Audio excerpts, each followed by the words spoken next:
అన్నాం. మూడు రంగుల జెండా బట్టి సింగమోలే కదిలినాడు ఒక్కరు కాంగ్రెస్ సూర్యుడు మన రేవంత్ అన్న నిగ్గదీసి అడిగే మొరగాడు.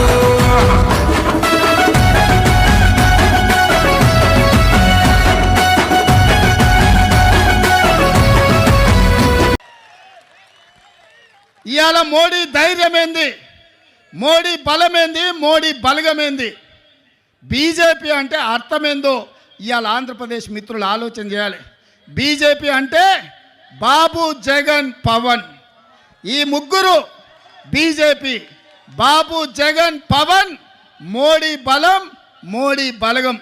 ఇంక ఆంధ్రప్రదేశ్ ప్రజల కోసం మోడీ ఎందుకేం చేస్తాడు? ఎవరు గెలిచినా ఆయన దొడ్లోకి పోయేటోళ్ళే. ఈ ఆంధ్రప్రదేశ్లో 25 ఎంపీలు మోడీ ఖాతాలో ఉండేటివే. మీరు ఈడ అనుకోవచ్చు మేము ఈ పక్కన ఉన్నాం లేకపోతే ఆ పక్కన ఉన్నామని. అయ్యా, జగన్ రెడ్డి పక్కన ఉన్నా, పెద్దలు చంద్రబాబు నాయుడు గారి పక్కన ఉన్నా, వీళ్ళిద్దరు కలిసి ఢిల్లీలో వెళ్తే మోడీ పక్కనే ముత్యాల ముగ్గులో రావు గోపాలరావు పక్కన ఇద్దరు ఉంటారు, తందానా తానా అనేటోళ్ళు. వీళ్ళిద్దరు అదే కదా ఢిల్లీకి వెళ్తే. ఢిల్లీలో వీళ్ళు ఎవరైనా మోడీని అడుగుతారా? మోడీని నిలదీస్తారా?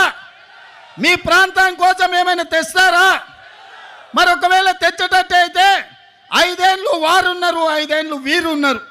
పోలవరం పూర్తెందుకు కాలే, రాజధాని రాలేదెందుకు మనకు? మీరు ఒక్కసారి ఆలోచన చేయండి మిత్రులారా. వాళ్ళిద్దరూ పాలన చేసే నాయకులు కావాలనుకుంటున్నారు, వాళ్ళిద్దరూ ప్రశ్నించే గొంతులు కావాలని అనుకుంటలేరు మిత్రులారా.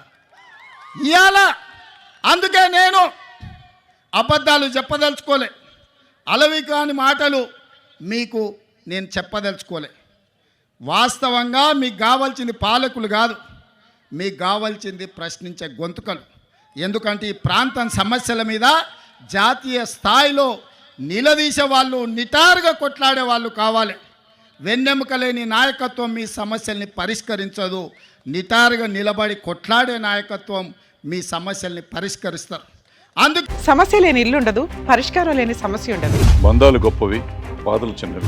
మీ సమస్యని మేము పరిష్కరిస్తాం. రండి, మాట్లాడుకుందాం.